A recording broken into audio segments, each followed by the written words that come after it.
ओम श्री गणेशाय नमः। ओम विष्णवे नमः। जय श्री कृष्ण।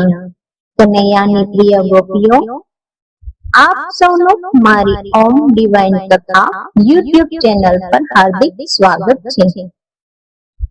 આજે હું તમને પુરુષોત્તમ માસ કથાના અધ્યાય 11ની કથા કરવા જઈ રહી છું, જેનું નામ છે સદાશિવનું વરદાન।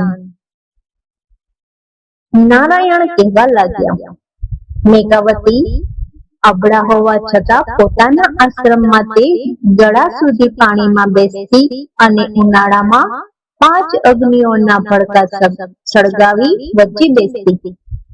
ચોમાસામાં એક પણ વસ્ત્રો ઓઢ્યા વિના વરસાદ સહન કરતી, ભોંય સૂઈ રહેતી અને આહાર ત્યજી દઈ માત્ર ધૂમ્રપાન કરતી।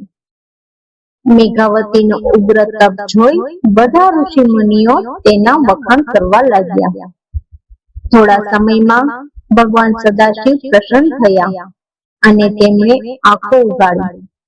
નેત્રો ખોલતા જ મેઘાવતી તેમને વંદન કરી પ્રાર્થના કરવા લાગી, હે શંભુ, આપે બાણાસુરનું રક્ષણ કર્યું હતું, રાજા અલર્કની પત્નીને સજીવન કરી હતી, તો હવે આપ મારું દુઃખ દૂર કરવાની કૃપા કરો।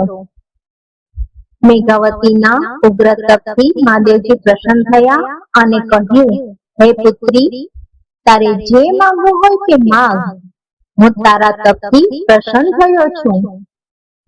મેઘાવતીએ 2 હાથ જોડીને કહ્યું, ભગવાન, મને રાત દિવસ પતિના જ વિચારો આવે છે, પતિ વિનાનું જીવન મને અધૂરું લાગે છે, માટે મને પતિ આપો, પતિ આપો, પતિ આપો, પતિ આપો, પતિ આપો, પતિ વિના મારું બીજું કંઈ જોઈતું જ નથી। મહાદેવજી બોલ્યા, મેઘાવતી, તે 5 વાર પતિની માંગણી કરી છે, એટલે હું વરદાન આપું છું કે તને 5 સદગુણી પતિ મળશે। 5 પતિ મળશે? એ શબ્દો સાંભળતા જ મેઘાવતી થરથરી ગઈ। તે બોલી, પ્રભુ, સદાચારી સ્ત્રીને એક જ પતિ હોય છે, આપ મને 5 પતિનું વરદાન આપો છો, તે ધર્મને અનુરૂપ નથી, માટે આવું વરદાન ન આપવાની કૃપા કરો। મહાદેવજી બોલ્યા, મેઘાવતી, તે પુરુષોત્તમ માસની ખાંસી કરી છે અને દુર્વાસા મુનિનો તિરસ્કાર કર્યો છે, તેના ફળ રૂપે તને આ ભાવમાં નહીં તો આવતા ભાવમાં 5 પતિ જ મળશે। બધા દેવો પણ પુરુષોત્તમ માસની સ્તુતિ કરે છે।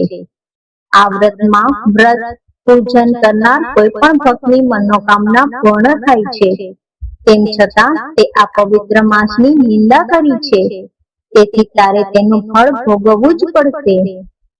મહાદેવજીની વાત સાંભળી મેઘાવતીના મોઢા ઉપરથી તેજ ઉડી ગયું, ચિંતાથી તે ફીકી પડી ગઈ। બોલીએ શ્રી સ્વર્ણ પુરુષોત્તમ ભગવાનની જય। હે પ્રભુ શ્રી કૃષ્ણ, આ પવિત્ર પુરુષોત્તમ માસમાં ભક્તિ, શ્રદ્ધા અને સારા કર્મ કરવાની અમને બધાને શક્તિ આપજો। જે કોઈ આ કથા શ્રદ્ધાથી સાંભળે કે કરે, તેમના તમામ દુઃખ દૂર થાય અને તેમના જીવનમાં સુખ શાંતિ આવે।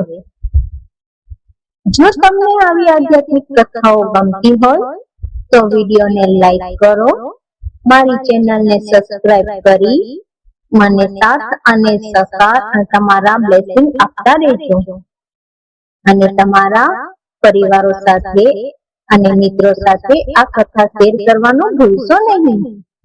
ફરી મળીએ એક નવી ભક્તિપૂર્ણ કથા સાથે।